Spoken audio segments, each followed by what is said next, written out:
저는 40년 동안 목회를 해왔습니다. 그 세월 동안 수많은 성도님들의 간증을 들었습니다. 기쁜 간증, 눈물의 간증, 기적 같은 간증. 정말 많이 들었습니다. 그런데 오늘 나눌 이 간증은 40년 목회 인생 중에서도 손에 꼽을 만큼 저를 충격에 빠뜨렸던 이야기입니다.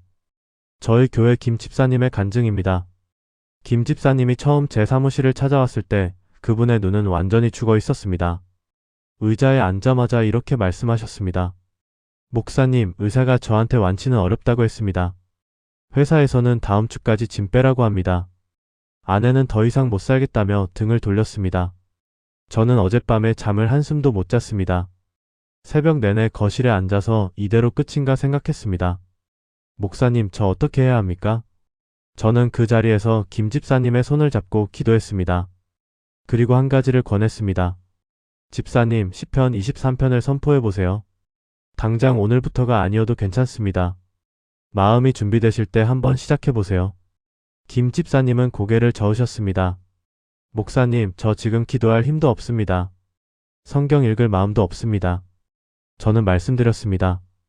힘이 없어도 괜찮습니다. 마음이 없어도 괜찮습니다. 언젠가 마음이 동하실 때 그냥 입으로만 선포해보세요. 시편 23편 그 6절만 소리내어 읽어보세요. 하나님이 역사하실 겁니다. 김 집사님은 힘없이 고개를 끄덕이시고 돌아가셨습니다. 솔직히 저도 걱정이 되었습니다. 저 상태로 말씀을 붙잡으실 수 있을까? 그런데 며칠 뒤 김 집사님에게서 전화가 왔습니다. 전화기 너머로 울음 섞인 목소리가 들렸습니다. 목사님, 하나님이 응답하셨습니다. 저는 그 자리에서 소름이 돋았습니다.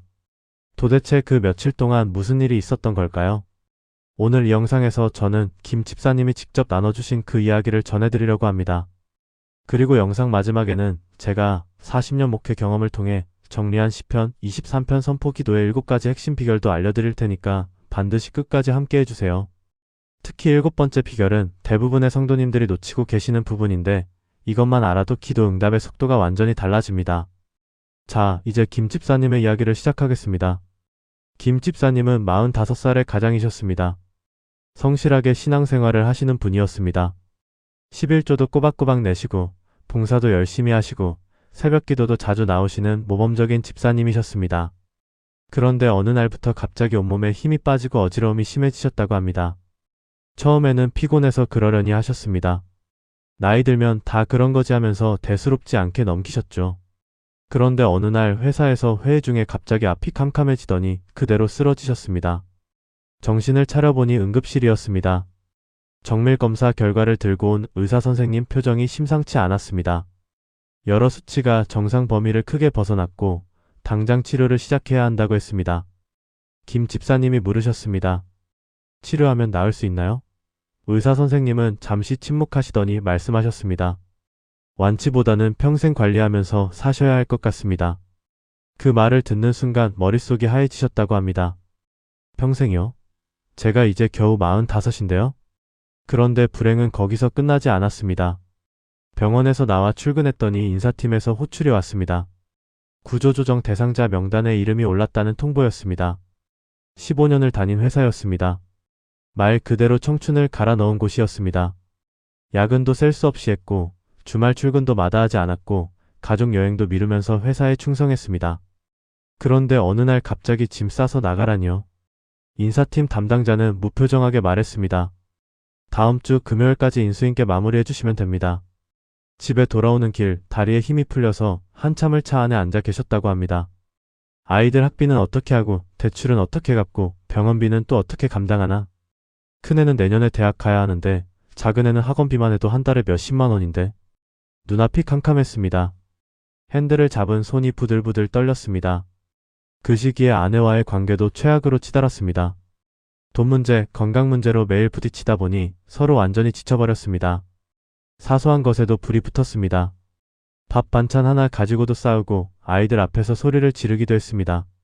한 지붕 아래 살면서도 며칠씩 말 한마디 없이 지나갔습니다. 아이들은 눈치를 보며 아빠 방에 들어오지도 않았습니다. 어느 날 아내가 말했습니다. 나 더 이상 못 살겠어. 그 한마디가 가슴에 비수처럼 꽂혔습니다. 김 집사님은 솔직하게 고백하셨습니다. 목사님, 저 그때 하나님 완전히 원망했습니다. 제가 뭘 그렇게 잘못했길래 이런 시련이 한꺼번에 쏟아지는 건지, 하나님이 정말 계시기는 한 건지, 11조도 꼬박꼬박 냈고, 봉사도 열심히 했는데 왜 저한테 이러시는 건지. 교회도 안 나가고 성경도 안 펴고 기도도 안 했습니다. 2달을 그렇게 보냈습니다. 그런데 신기하게도 상황은 더 나빠지기만 했습니다. 하나님을 떠나니까 평안마저 사라지더라고요. 불안과 두려움이 하루 종일 짓눌렀습니다. 밤에 눈을 감으면 온갖 걱정이 머릿속을 휘저었습니다. 잠도 못 자고 밥도 못 먹고 몸무게가 2달 만에 8kg이나 빠졌습니다. 거울을 보면 낯선 사람이 서 있었습니다. 점점 사람이 망가져갔습니다. 그때 저를 찾아오셨던 겁니다. 김 집사님이 제 사무실을 나가신 뒤 며칠이 지났습니다. 그러던 어느 날 새벽이었습니다. 잠을 못 자서 거실에 나와 멍하니 앉아 있는데 문득 돌아가신 어머니가 생각나셨다고 합니다. 김 집사님 어머니는 평생 새벽 기도를 다니신 분이었습니다. 비가 오나 눈이 오나 아프실 때도 기어서라도 새벽 기도에 가셨습니다. 돌아가시기 전까지 단 하루도 새벽 기도를 걸으신 적이 없으셨죠. 어머니가 생전에 늘 하시던 말씀이 있었습니다. 아들아, 힘들 때는 시편 23편을 읽어라. 그 말씀 안에 모든 답이 있다. 김 집사님은 솔직히 그 말을 흘려들었다고 합니다. 어르신들 다 하시는 말씀이려니 했죠. 시편 23편이 뭐 그리 대단하다고. 그런데 그날 새벽 어머니 말씀과 함께 제가 했던 말이 떠오르셨답니다. 시편 23편을 선포해보세요. 하나님이 역사하실 겁니다. 이상하게 그 말씀들이 자꾸 맴돌았습니다. 마치 누군가 귀에 대고 속삭이는 것 같았습니다. 저도 모르게 먼지 쌓인 성경책을 꺼냈습니다. 2달 만에 펴는 성경이었습니다. 시편 23편을 찾았습니다. 여호와는 나의 목자시니 내게 부족함이 없으리로다. 이 첫 구절을 읽는 순간 눈물이 왈칵 쏟아졌습니다. 속으로 따졌습니다. 부족함이 없다고요? 저는 지금 모든 게 부족한데요? 건강도 없고 직장도 없고 돈도 없고 희망도 없는데 무슨 부족함이 없다는 거예요? 그런데 이상하게 그 구절에서 눈을 뗄 수가 없었습니다. 1번, 2번, 3번 자꾸 읽다 보니까 어느 순간 입에서 소리가 나오기 시작했습니다. 처음에는 힘없이 중얼거렸습니다. 그런데 계속 읽다 보니 점점 목소리가 커졌습니다. 나중에는 소리내어 선포하고 있었습니다. 그날 새벽 김 집사님은 시편 23편 전체를 1시간 동안 반복해서 선포하셨습니다. 그게 시편 23편 선포 기도의 시작이었습니다. 그런데 여러분, 첫째 날은 솔직히 아무 느낌도 없었다고 합니다. 오히려 내가 지금 뭐 하는 건가 싶었습니다. 말로 외친다고 뭐가 달라지겠어. 이런 자조적인 생각도 들었습니다. 그래도 어머니 말씀이 자꾸 떠올라서 다음 날도 새벽에 일어나 시편 23편을 선포했습니다. 둘째 날도 마찬가지였습니다. 아무런 변화가 없었습니다. 셋째 날도 상황은 똑같았습니다. 솔직히 이쯤 되니까 회의감이 밀려왔습니다. 역시 안 되는구나. 기도가 무슨 소용이야. 포기할까? 이런 생각이 스멀스멀 올라왔습니다. 넷째 날 새벽 정말 기도하기 싫었다고 합니다. 이불 속에서 갈등했습니다. 그냥 자버릴까? 어차피 해봤자 소용없는데. 그런데 이상하게 몸이 저절로 일어나지더라고요. 마지못해 거실로 나와 시편 23편을 펼쳤습니다. 4절을 선포하는데 갑자기 가슴이 뜨거워지는 겁니다. 내가 사망의 음침한 골짜기로 다닐지라도 해를 두려워하지 않을 것은 주께서 나와 함께 하심이라. 이 구절에서 멈출 수가 없었습니다. 주께서 나와 함께 하심이라. 이 부분을 반복하는데 갑자기 펑펑 울음이 터졌습니다. 그동안 완전히 혼자라고 생각했습니다. 아무도 내 편이 없다고, 하나님도 나를 버리셨다고 믿었습니다. 그런데 그 순간 깨달았습니다. 하나님은 한 번도 떠나신 적이 없으셨습니다. 내가 하나님을 떠났던 거지, 하나님은 항상 나와 함께 계셨습니다. 그 깨달음이 오니까 상황은 하나도 변하지 않았는데 마음의 평안이 찾아왔습니다. 2달 만에 느껴보는 평안이었습니다. 여기서 잠깐 웃긴 이야기가 있습니다. 넷째 날 새벽에 너무 은혜 받아서 시편 23편을 크게 선포하고 계셨거든요. 그런데 갑자기 아내가 방에서 뛰쳐나왔답니다. 잠결에 거실에서 이상한 소리가 나서 깜짝 놀랐대요. 보니까 남편이 새벽에 혼자 울면서 뭔가를 외치고 있으니 처음에는 정신 나갔나 싶었다고 하더랍니다. 김 집사님도 아내 얼굴 보고 멋쩍어서 웃었는데 그게 2달 만에 아내랑 눈 마주치고 웃은 거였습니다. 아내도 어이없다는 듯이 피식 웃더니 그냥 방으로 들어갔습니다. 대화는 없었지만 그 짧은 눈빛 교환이 무언가의 시작이었습니다. 그날 밤 잠자리에 누워서 생각했다고 합니다. 내일도 아무 일 없으면 어쩌지. 벌써 나흘째인데 현실은 하나도 안 변했잖아. 직장에서는 여전히 짐 싸라고 하고 있고 병원 검사 결과는 여전히 나쁘고 통장 잔고는 점점 줄어들고 있는데 솔직히 불안했습니다. 그래도 마음 한구석에 작은 불씨 같은 게 생겼습니다. 어쩌면 하나님이 뭔가 하고 계실지도 몰라. 그 작은 기대를 품고 잠이 들었습니다. 자, 이제 다섯째 날 이야기입니다. 다섯째 날 새벽에도 시편 23편을 선포하셨습니다. 그날따라 유독 오절이 마음에 확 꽂혔습니다. 주께서 내 원수의 목전에서 내게 상을 차려주시고 기름을 내 머리에 부으셨으니 내 잔이 넘치나이다. 이 구절을 붙잡고 기도하셨습니다. 하나님, 저는 지금 원수들에게 둘러싸여 있습니다. 질병이라는 원수, 실직이라는 원수, 가난이라는 원수, 절망이라는 원수가 저를 에워싸고 있습니다. 그러나 주께서 이 원수들의 목전에서 저에게 상을 차려주실 줄 믿습니다. 제 잔이 넘치게 해주실 줄 믿습니다. 기도를 마치고 아침을 먹는데 전화가 왔습니다. 화면에 뜬 이름을 보고 심장이 철렁 내려앉았습니다. 회사 인사팀이었습니다. 드디어 정식 해고 통보가 오는구나 싶었습니다. 떨리는 손으로 전화를 받았습니다. 그런데 전화기 너머로 들려온 말은 전혀 예상 밖이었습니다. 다른 부서에서 급하게 경력직이 필요한 상황이 생겼는데 김 집사님 경력이 딱 맞아서 그쪽으로 배치하기로 했다는 겁니다. 구조조정 명단에서는 빠지게 되었고 연봉은 그대로 유지된다고 했습니다. 인사팀 담당자가 말했습니다. 운이 좋으셨네요. 월요일부터 새 부서로 출근하시면 됩니다. 전화를 끊고 한참을 멍하니 있었다고 합니다. 꿈인가 싶어서 뺨을 꼬집어 봤습니다. 아팠습니다. 꿈이 아니었습니다. 그제야 다리에 힘이 풀리면서 무릎을 꿇었습니다. 하나님 감사합니다. 이 말밖에 나오지 않았습니다. 눈물이 멈추지 않았습니다. 김 집사님은 그날 바로 저에게 전화를 주셨습니다. 목사님, 하나님이 응답하셨습니다. 전화기 너머로 울음 섞인 목소리가 들렸습니다. 저도 함께 눈물이 났습니다. 하나님은 살아계십니다. 말씀은 능력이 있습니다. 그런데 여러분, 이야기가 여기서 끝이 아닙니다.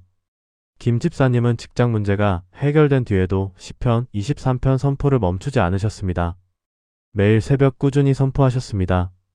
그리고 석 달 뒤 정기검진을 받으러 병원에 가셨습니다. 솔직히 건강은 크게 기대하지 않으셨다고 합니다. 직장 문제만 해결된 것도 감사한데 건강까지 바라면 욕심이지 싶었다고요. 그동안 약도 꾸준히 드시고 생활 습관도 바꾸셨지만 의사 선생님이 평생 관리하셔야 한다고 했으니까요. 검사 결과를 들으러 진료실에 들어갔는데 의사 선생님 표정이 이상했습니다. 고개를 갸웃거리시면서 검사 결과지를 보여주셨습니다. 수치들이 조금씩 호전되고 있다고 하셨습니다.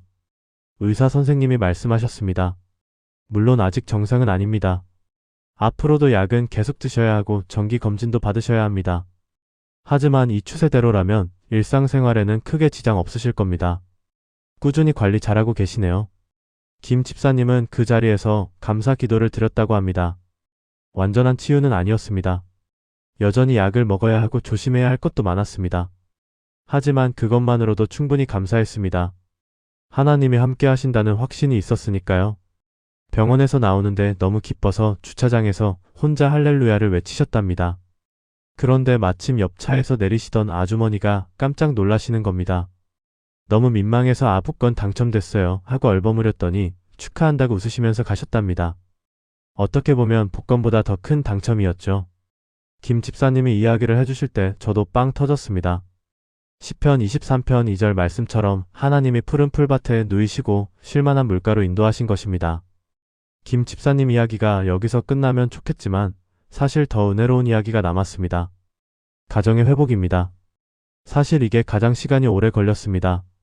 직장 문제는 5일 만에, 건강은 석 달 만에 희망이 보였지만 가정은 그보다 더 오랜 시간이 필요했습니다. 처음에는 아무것도 달라지지 않았습니다. 아내는 여전히 차가웠고 대화도 거의 없었습니다. 김 집사님도 조급해하지 않으셨다고 합니다. 그동안 상처를 많이 줬으니까요. 신뢰가 무너진 관계는 하루아침에 회복되지 않는다는 걸 아셨습니다.